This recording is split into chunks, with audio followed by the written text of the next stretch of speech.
இப்போ அரைச்சிட்டு வந்துட்டேன். அரைச்சிட்டு வந்ததெல்லாம் மொத்தத்தையும் திரும்ப இன்னொரு வாட்டி என்னென்னு சொல்லிடுறேன். ஒரு கைப்பிடி அளவுக்கு வல்லாரைக்கீரை, ஒரு அரை கைப்பிடி அளவுக்கு புதினா, 7-8 சாம்பார் வெங்காயம், 2 துண்டு தேங்காய் பத்தை, அப்புறமேட்டு அரை இன்ச்சு இஞ்சி, 7-8 பல் பூண்டு, 10 பல் வரைக்கும் போட்டுக்கலாம். பூண்டு நல்லாயிருக்கும் டேஸ்ட்டு.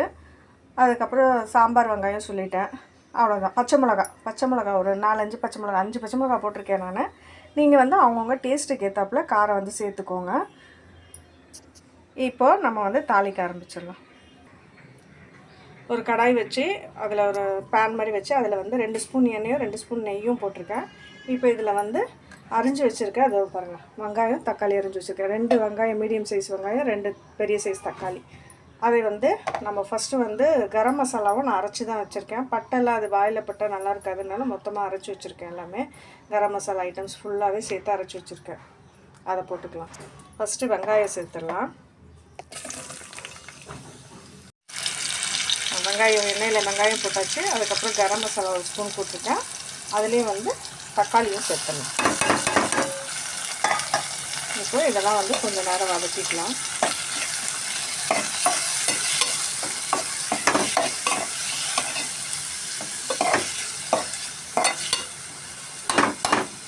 தக்காளி வெங்காயம் வதங்கிறதுக்கு கொஞ்சம் லைட்டாக நான் கல்லுப்பு சேர்த்துக்கிறேன். போட்டுட்டு ஒரு 2 நிமிஷம் வந்து மூடி வச்சிடலாம். கொஞ்சம் தக்காளி வதங்கிடும்.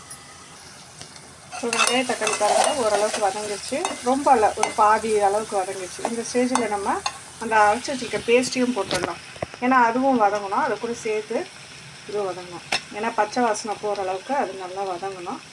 அதனால் அதையும் சேர்த்துடலாம். சேர்த்துட்டு ஒரு 5 மினிட்ஸ் திரும்ப தட்டு போட்டு மூடி வச்சு வதக்கலாம். இங்கே பாருங்கள், நல்லா எண்ணெய் பிரிஞ்சு வர அளவுக்கு வதங்கிடுச்சாங்க. இந்த ஸ்டேஜில் என்ன பண்ணணும், நம்ம வந்து தயிர் கொஞ்சம் ஊற்றிக்கலாம். 2 டேபிள் ஸ்பூன் அளவுக்கு தயிர். ஆனால் வந்து நல்லா புளிக்காத தயிராக இருக்கும். புளிக்காத தயிராக பார்த்து ஒரு 2 டேபிள் ஸ்பூன் போட்டுக்கோங்க. அவ்வளோதான். ஒரு கலரிட்டு இந்த டிஷ்ஷு இப்போ வந்து ஆல்ரெடி நான் வந்து சீரக சம்பா அரிசி வந்து 1 கப்பு ஃபுல்லாக இந்த கப்பில் வந்து 1 கப்பு சீரக சம்பா அரிசி போட்டு ஊற வச்சுருக்கேன் நான். இப்போ மிக்ஸி ஜார் அளந்து வச்சுருக்கேன் தண்ணி. அதே இதில் வந்து ஊற்றிக்கலாம். 1 கப்பு ரைஸுக்கு வந்து 2 கப்பு தண்ணி வந்து கொஞ்சம் எக்ஸ்ட்ரா ஊற்றலாம். ஏன்னா நான் ஃபுல்லாக கோபுரம் மாதிரி அளந்து போட்டுறாங்க. 2.25 கப்பு தண்ணி ஊற்றலாம் தாராளமாக. சரியாக இருக்கும். ஏன்னா நம்ம பிரியாணி அரிசியாக இருந்தால் கரெக்டாக 2 தான் ஊற்றணும். இது சீரக சம்பா அரிசி கொஞ்சம் பெருக்கம் வரும். அதனால் ஒரு 2.25 கிளாஸு தண்ணி ஊற்றிக்கலாம். நம்ம தயிர் ஊற்றினதுக்கப்புறமா நல்லா எண்ணெய் பிரிஞ்சு வந்துச்சு பாருங்கள். இப்போ வந்து அந்த தண்ணியை அளந்து வச்சுருக்கேன் நான், மிக்ஸி ஜார் அலம்பி அதை அதில் ஊற்றிடலாம்.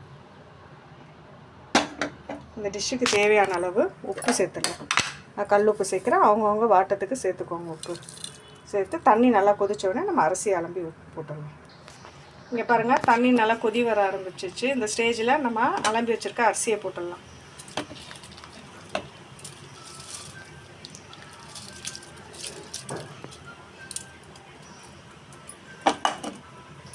சீரக சம்பா அரிசி போட்டாச்சு, வாஷ் பண்ணி. இப்போ வந்து ஒரு தட்டு போட்டு மூடி வச்சிடலாம். இப்போதைக்கு ஃபாஸ்ட்டாகவே இருக்கட்டும் ஸ்டவ்வு. கொஞ்சம் அரை வேக்காடு வந்தோடனே சிம்மில் வச்சு மேலே வந்து மூடி மேலே ஒரு வெயிட்டு வச்சுருங்க. இப்போ வெறும்னா மூடி மட்டும் போட்டு வைங்க.